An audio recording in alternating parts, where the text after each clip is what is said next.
So hello everyone and welcome to this video. So इस video में हम करने वाले हैं अपना topic evaporation and factors effective evaporation. चलो जी शुरू करते हैं। देखो यहाँ पर आपके पास अभी तक हमने अपने जो क्लासेस कवर कर लिया उसमें हमने सारे टॉपिक्स कवर कर लिए। इसमें हम अपना करने वाले जो हमारा लास्ट टॉपिक बचता है इस चैप्टर का, chapter first matter and its surrounding में लास्ट टॉपिक आता है हमारा इवेपोरेशन। देखो इवेपोरेशन अगर हम अपना एनसीईआरटी से देखें तो एनसीईआरटी में हमारे पास टॉपिक आ जाता है, हमारे पास ये रहा इवेपोरेशन। आप अपना जो एनसीईआरटी की बुक है वो अपना साथ में ही रखना। हम अपना एनसीईआरटी से आप अपना एनसीईआरटी से रीड कर लेना। हम इसको मैंने जो नोट्स बनाए हुए उसमें से ये चीजें ज्यादा समझ के चलेंगे। देखो यहाँ पर इवेपोरेशन का मतलब क्या आता है। इवेपोरेशन का जो मतलब होता है, इवेपोरेशन होता है phenomena of changing of liquid into vapour state at any temperature below it's boiling point. मतलब कि आपका क्या होता है, लिक्विड से गैस में कन्वर्ट हो जाने के प्रोसेस को हम क्या बोलते हैं, सिंपल इवेपोरेशन बोलते हैं।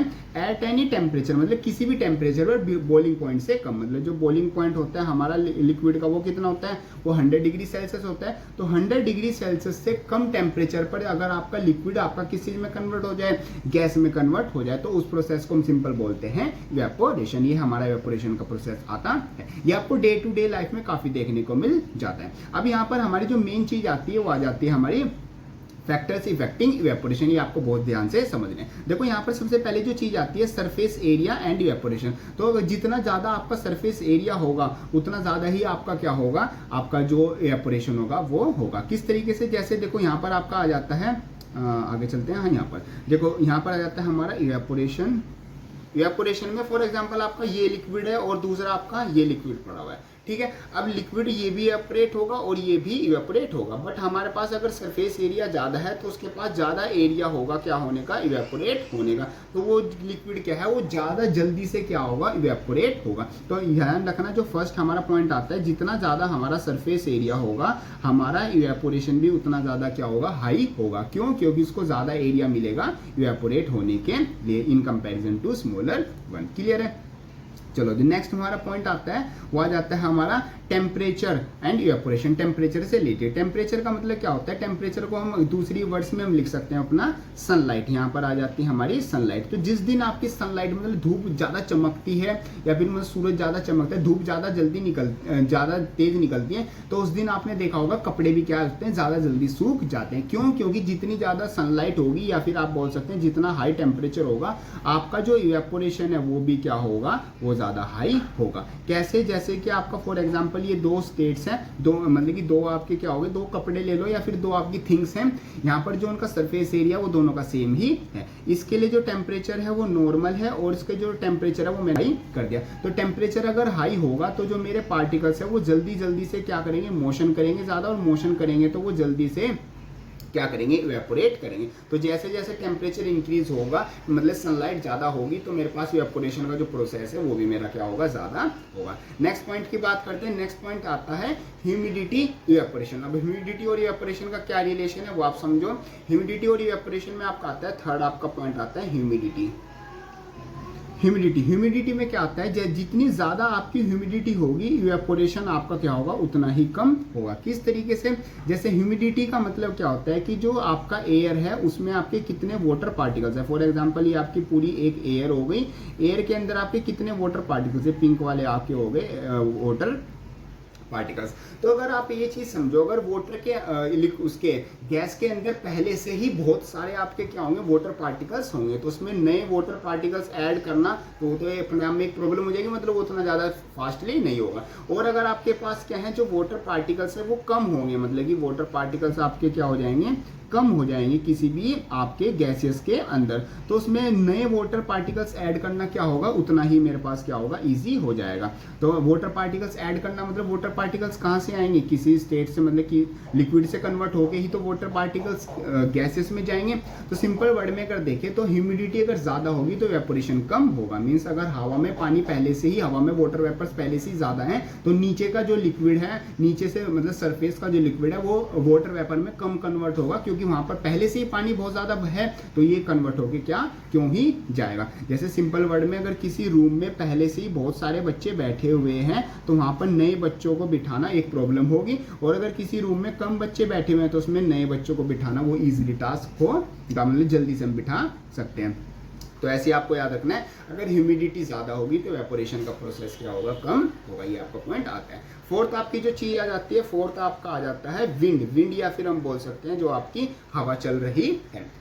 तो जितनी तेज आपकी मतलब कि जितनी ज़्यादा आपकी हवा चल रही होगी उतनी जल्दी आपका क्या होगा, इवेपोरेशन होगा। तो विंड अगर ज़्यादा होगी तो आपका इवेपोरेशन भी क्या होगा, ज़्यादा होगा। किस तरीके से, जैसे ही आपका मान लो लिक्विड था, लिक्विड किस चीज़ में कन्वर्ट हुआ, आपका गैसेस पार्टिकल्स में कन्वर्ट हुआ। गैसेस पार्टिकल्स में कन्वर्ट होने से यहाँ पर अगर तेज हवा चल रही होगी तो इन सब पार्टिकल्स को वो क्या लेके चली जाएगी, आगे लेके चली जाएगी। और यहाँ पर क्या हो जाएगा, स्पेस क्या हो जाएगा, यहाँ का जो स्पेस है वो खाली दोबारा से खाली हो जाएगा। अब ये स्पेस खाली हो जाएगा तो जो नीचे के जो पार्टिकल्स है वो दोबारा से क्या कर सकते हैं, इस स्पेस को ऑक्यूपाई कर सकते हैं। मतलब इवेपोरेशन क्या हो सकता है, फास्टली हो सकता है। अगर यहाँ पर कोई भी हमारी विंड नहीं चल रही होगी तो ये वाले पार्टिकल्स हैं ये काफ़ी टाइम तक यहीं पर रुके रहेंगे और जो इवेपोरेशन का प्रोसेस है वो बहुत स्लो आपका होगा। तो विंड से बार बार आगे जाते रहेंगे, यहाँ का स्पेस जो है आपका वो खाली होता रहेगा। स्पेस खाली होता रहेगा तो नए नए पार्टिकल्स जल्दी इवेपोरेट होते रहेंगे। तो ये पॉइंट आपको ध्यान रखना, जितनी ज़्यादा आपकी विंड होगी, मतलब विंड अगर आपकी तेज होगी तो आपका इवेपोरेशन का प्रोसेस भी आपका क्या होगा, हाई होगा। ये आपका पॉइंट आ जाता है, ये आपका विंड स्पीड से चीजें आ जाती है। नेक्स्ट आ जाता है कि evaporation cause a cooling effect. ये आप अपने आप में एक नया टॉपिक, अलग टॉपिक है, इसको हम अलग से समझेंगे। तो यहाँ पर आपने इवेपोरेशन की डेफिनेशन देख ली और जो फैक्टर्स इफेक्ट कर रहे थे इवेपोरेशन को वो आपने सारे देख ले। अब हम देखते हैं इवेपोरेशन जो होता है वो कूलिंग इफेक्ट करता है। तो यहाँ पर हम चीजें देखते हैं, evaporation does the cooling effect. Just a second, हाँ जी, यहाँ पर आ जाता है evaporation does the cooling effect. Evaporation होता है कूलिंग इफेक्ट करता है। तो किस तरीके से करता है, फॉर एग्जांपल आप अपना हाथ ले सकते हो। तो हाथ ये, चलो मैं ऐसे ही बना देता हूँ, पता नहीं किसका हाथ बन गया। चलो ये आपका हाथ है, तो हाथ पे आपने क्या, या फिर हाथ वाला एग्जांपल छोड़ दो। हाँ जी, आपने क्या किया, आपने कुछ भी अगर क्लॉथ ले लिया, कुछ भी आपने मटेरियल ले लिया, तो उसमें आपका मतलब ये लिक्विड था, ठीक है। यहाँ पर आपके पास लिक्विड चीज़ आ जाती है मटेरियल में। तो जब लिक्विड से आपको किस चीज़ में कन्वर्ट करना है, लिक्विड से आपको गैसेस में कन्वर्ट करना है। तो लिक्विड से गैस में जाने के लिए आपको टेम्परेचर क्या करना पड़ेगा, बढ़ाना पड़ेगा। तो मतलब उसको हीट क्या होगी, रिक्वायरमेंट होगी। तो बाहर से तो आप यहाँ पर कोई हीट नहीं दे रहे हो, तो जो पार्टिकल्स हैं यहाँ पर, जो पार्टिकल्स गैस में कन्वर्ट हो रहे हैं, इनको हीट कहाँ से मिलेगी, इनको हीट मिलेगी इस जो ये आपका स्पेस है, ये आपका हैंड हो सकता है, जो भी चीज जो आपका क्लॉथ है, यहाँ से उसको हीट लेनी होगी। तो जब इस चीज में से हीट निकल जाएगी तो ये ऑटोमेटिकली क्या हो जाएगा, कूल हो जाएगा। और ये कूल हो जाएगा तो मतलब यहाँ पर हम बोल सकते हैं कि जो इवेपोरेशन है उसने क्या कर दी, कूलिंग कर दी। जैसे और एग्जांपल समझे, फॉर एग्जांपल आपका मटका देखो, मटके में क्या होता है, मटके में आप क्या करते हो, पानी भर के रखते हो। गर्मियों में ज्यादा जैसे पानी भर के रखते हैं, तो मटके में बाहर क्या होते हैं, छोटे छोटे से पोर्स होते हैं। तो छोटे छोटे पोर्स में से जो पानी है वो अंदर से हल्का सा क्या आ जाता है, बाहर हो जाता है, मतलब गीला हो जाता है। अब जो पार्टिकल्स बाहर है वो सनलाइट या फिर एयर के कांटेक्ट में आएंगे। एयर के कांटेक्ट में आने के उससे वो क्या करेंगे, इवेपोरेशन का प्रोसेस करेंगे। मतलब जो ये लिक्विड के पार्टिकल्स हैं ये कन्वर्ट होगी, किस चीज में कन्वर्ट हो जाएंगे, गैस में कन्वर्ट हो जाएंगे। उसके लिए उनको क्या होगी, हीट की रिक्वायरमेंट होगी। तो वो हीट कहाँ से लेंगे, तो वो हीट जो ये मटका है, मतलब ये जो पोट है, इसमें से क्या लेंगे, हीट लेंगे। इसके अंदर जो पानी है और ये जो मटके का सरफेस एरिया है, इसमें से वो क्या लेंगे, हीट लेंगे। अब जब इस वाटर में से हीट निकल जाएगी तो ऑटोमेटिकली जो ये पोट का पानी है वो क्या हो जाएगा, ठंडा हो जाएगा। तो इसलिए रीजन भी आ जाता है, जो अर्थन पॉट होते हैं, इनका जो वाटर है वो ठंडा कैसे हो जाता है, वो इस तरीके से आपका ठंडा हो जाता है, क्योंकि इवेपोरेशन यहाँ पर क्या करता है, कूलिंग इफेक्ट करता है।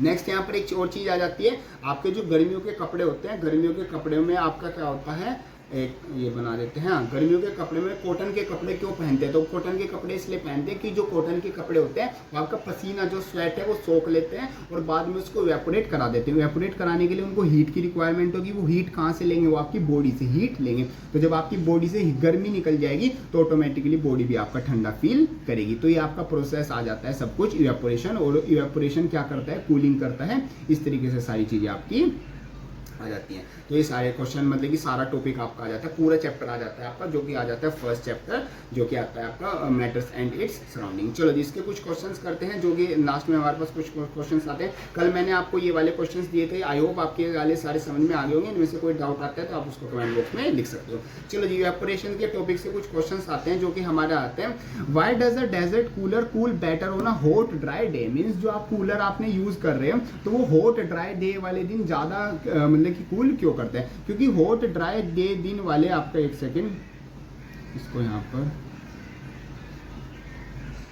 हाँ जी, तो हॉट ड्राई डे दिन वाले क्या होगा, जिस दिन हॉट ड्राई डे दिन है उस दिन ह्यूमिडिटी क्या होगी, ज़्यादा, सॉरी ह्यूमिडिटी क्या होगी, आपकी ह्यूमिडिटी कम होगी। अगर ह्यूमिडिटी कम है तो इवेपोरेशन का प्रोसेस क्या होगा, ज़्यादा जल्दी होगा, और जितनी ज़्यादा इवेपोरेशन होगी कूलिंग भी उतनी ज़्यादा ही आपकी होगी। तो हॉट ड्राई डे दिन वाली क्या होगी, ह्यूमिडिटी कम होती है, क्योंकि ड्राई दिन है, मतलब कि हवा क्या होती है, सूखी है, उसके अंदर वाटर पार्टिकल्स क्या है, कम है, मतलब ह्यूमिडिटी कम है। और आपको पता है अगर ह्यूमिडिटी कम होगी तो इवेपोरेशन ज़्यादा होगा, इवेपोरेशन ज्यादा तो वहां पर कूलिंग भी क्या होगी, ज्यादा होगी। क्लियर है पॉइंट। चलो नेक्स्ट क्वेश्चन आता है, why does the water kept in earthen pot मटका becomes cool during the summer. ये मैंने आपको भी बताया, क्यों, क्योंकि जो अर्थन पॉट है ये, इसके जो मतलब कि जो वाटर पार्टिकल्स जो बाहर आए हैं तो वो इवेपोरेट होंगे, तो उनको इवेपोरेट होने के लिए हीट की रिक्वायरमेंट होगी। हीट उनको कहाँ से मिलेगी, हीट उनको अंदर जो वाटर है उससे वो हीट लेंगे, अंदर से जब हीट निकल जाएगी तो ऑटोमेटिकली वाटर क्या हो जाएगा, वो ठंडा हो जाएगा। क्लियर है। चलो आगे चलते हैं, why does the palm feel cold,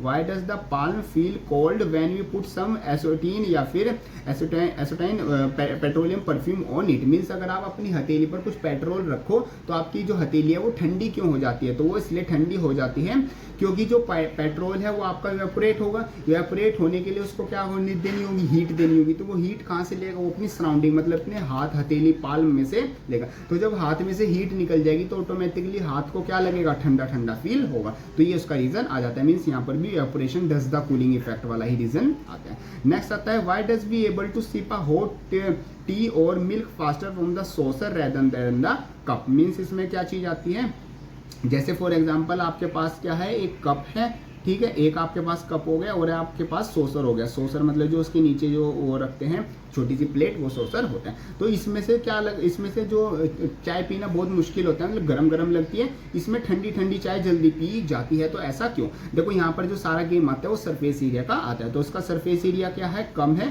इसका सरफेस एरिया ज़्यादा है, तो यहाँ से इवेपोरेशन जल्दी होगा, इवेपोरेशन जल्दी होगा तो ये वाली जो चाय है ये जल्दी ठंडी हो जाएगी इन कंपेरिजन टू दिस। तो जो ठंडी चाय मतलब कि जो ज़्यादा गर्म चाय नहीं है उसको हम क्या कर देंगे, जल्दी पी पाएंगे। तो ये आपका प्रोसेस इसमें आ जाता है। नेक्स्ट आपका क्वेश्चन आता है, what type of cloth should we wear in summer. मतलब समर में हमें किस तरह के क्लॉथ पहनने चाहिए। तो समर में हमें कॉटन क्लॉथ पहनने चाहिए। क्यों, क्योंकि कॉटन क्लॉथ पसीने को, स्वेट को इतना जल्दी से सोख लेते हैं, और वो जल्दी से सोख लेते हैं, फिर उसको इवेपोरेट करा देते हैं, एंड देन वो हमें क्या होता है, कूल फील कराते हैं। तो ये सब कुछ आपका आ जाता है रिलेटेड टू दिस चैप्टर। तो यहाँ पर आपकी सारी, आप इसको जो एनसीईआरटी में चीज़ें हैं आपको पढ़ सकते हो, इसमें से अगर आपको कोई डाउट आएगा तो आप मेरे को बता सकते हो। तो इस तरीके से हमारे पास ये जो क्लास 11 का जो चैप्टर, सॉरी क्लास 11 बोल रहा हूँ, क्लास 9 का जो चैप्टर फर्स्ट आता है मैटर एंड इट्स सराउंडिंग, ये हमारा कंप्लीट हो जाता है। आई होप आपका पूरा चैप्टर अच्छे से समझ में आ गया होगा। जो हमने इंटरनल क्वेश्चंस किए हैं उनके जो नोट्स हैं, ये जो इस चैप्टर के जो नोट्स हैं और जो एनसीईआरटी सॉल्यूशंस है वो भी मैं आपको प्रोवाइड करा दूंगा। उनका लिंक आपको सबका डिस्क्रिप्शन में मिल जाएगा।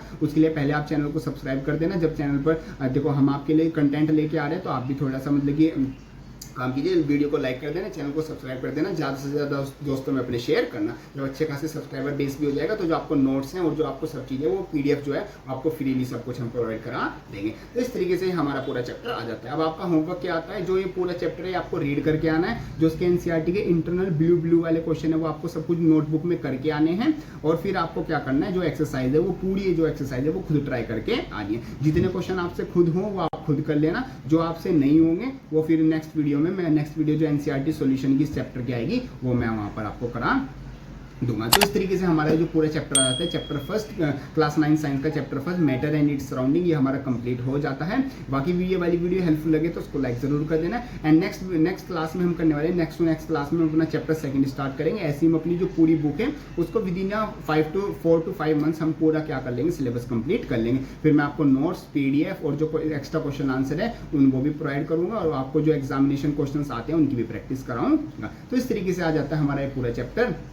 जाते वक्त चैनल को सब्सक्राइब कर देना और मिलते हैं अपनी नेक्स्ट हेल्पफुल वीडियो में। तब तक के लिए थैंक यू।